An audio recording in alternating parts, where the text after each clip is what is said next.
Welcome to Hood Champion Boxing and Sports. Let me tell you something. When you have a big fight schedule and it's time for the weigh-in, you know, you're supposed to make that weight. You know what I'm saying? When you don't make the weight, that tells people that maybe you didn't do what you were supposed to do in training camp. Maybe you lack discipline. Now, the thing is, Keyshawn came in over, then he went, and then he ended up making the weight. Okay, at 140 pounds. But initially he missed it. But if you're, now here Albright, you're looking at that and you're grinning from ear to ear. It is very difficult to drop 0.5 pounds, 0.432 pounds. When you see a guy struggling to cut 0.2 pounds, that means that he's dehydrated. He has nothing left. Cutting 10 pounds is not the problem. Is when you get down to where you have less than half a pound. So it takes a lot to get that little bit off. But Keyshawn did come out here and end up making the weight. Now, for Brian Norman Jr., the contracted weight was 148 pounds, and he came in, I think they both came in about the same over. Anyway, like 0.2 pounds. So he's got to lose it.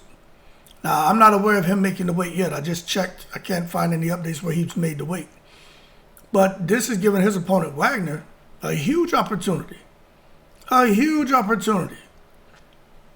Because, again, it's the extra running, the extra going into the sauna, whatever they're doing, to sweat off that 0.2 pounds when they already don't have anything left to give. See, that's what's the concerning part. So Brian Norman Jr. may choose to sacrifice and struggle to squeeze off those 0.2, or he may not. Like I said, he's got two hours to do it. And I can't find anything saying that he's made the weight. But if he doesn't, then Wagner gets paid, you know, extra money. Basically, he'll take some of Brian Norman's purse and give it to Wagner. But you'd have to think again, when these guys aren't making the weight, it's probably because they're struggling. Now, Brian Norman Jr., he can't afford to lose. Keyshawn Davis can't afford to lose. So to see both of them get on that scale and miss weight, although Keyshawn ended up making it the second time, that's scary. Both of these guys need to hit grand slams tomorrow. You know what I mean? Especially Brian Norman Jr. and Keyshawn. But the thing is, when people say, well, Keyshawn, he might as well just go to 147. Look, man, 135 to 140 is 5 pounds. 140, 147, 7 pounds. 7 pounds is a big jump, man. That's a huge jump. 147 to 154, that's 7 pounds. That's a huge jump. They got monsters coming down from 170 something to get to 154. You understand? So even if a guy like Brian Norman Jr. went from 147 to 154, he's going to be fighting guys who are fighting that rehydrate up to probably 100 something, 70 something pounds. And Brian Norman Jr. probably walks around 158. Maybe 160, but he's going to be outweighed. So you see, there's going to be a power differential.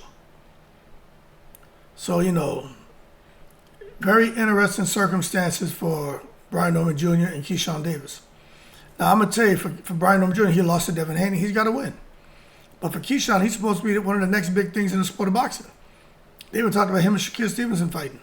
I know they're supposed to be brothers and good friends and all that. And, you know, you can't do nothing but respect that relationship. But if he's going to be that guy who's supposed to be the guy who's, you know, he got a silver medal in the Olympics, he can fight. But if you're going to be that guy who's going to be one of the next faces of boxing, one of the next pound-for-pound greats, you can't lose. And I'm going to tell you this. He already lost the battle on the scale. Yeah, he came back and made weight, and that's great. But he missed it the first time. That's a problem. But he's fighting Nahir Albright. I'm telling you, man, Nahir Albright ain't coming in here to play. And even for what's his name, Brian Norman Jr., Wagner ain't coming to play. I don't know what y'all plans are for tomorrow, but make time to watch boxing, especially those two fights. Every other fight, whatever, but those two fights, you don't want to miss it.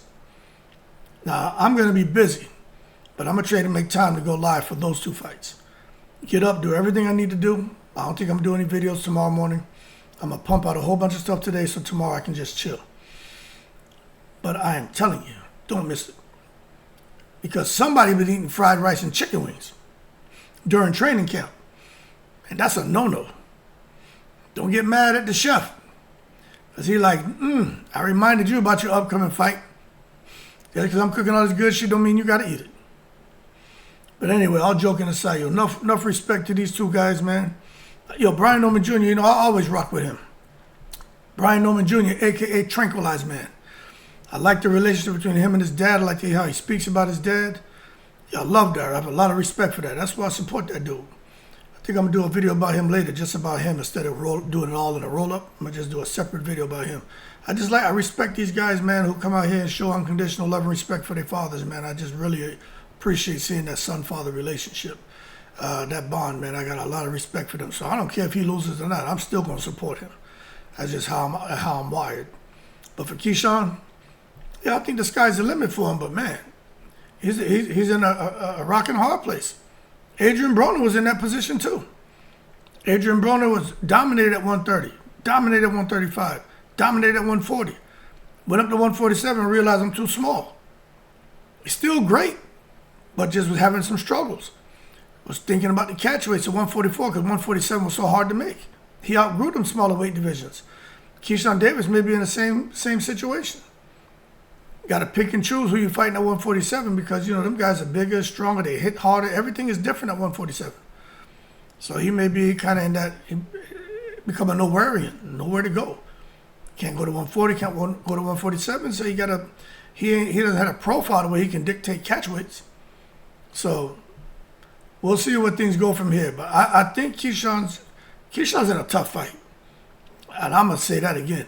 He should win, but I'm just telling you, now here Albright ain't going for the bullshit. I'm going to say it again.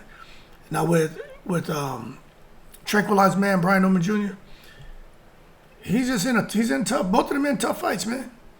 God damn, is Dana White or Zuffa Boxing matchmaking? Because they put them in some real 50-50 fights, man. But that's what we want to see as boxing fans, drama, not dominance. And I think we're going to get the drama tomorrow. That's what we want. I don't know who wins. I'm rooting for Tranquilized Man Brian Norman Jr. because I just like him. But I'm telling you, I don't know who wins. I really don't. But one thing is for sure, can't be messing around with that scale. Got to get the weight. Got to make the weight. Y'all keep cool. I wonder what Ronnie Shields thinks about all this with Brian Norman Jr. First fight with Ronnie Shields and my man misses the weight. Come on now. Y'all keep cool. I'm in the breeze.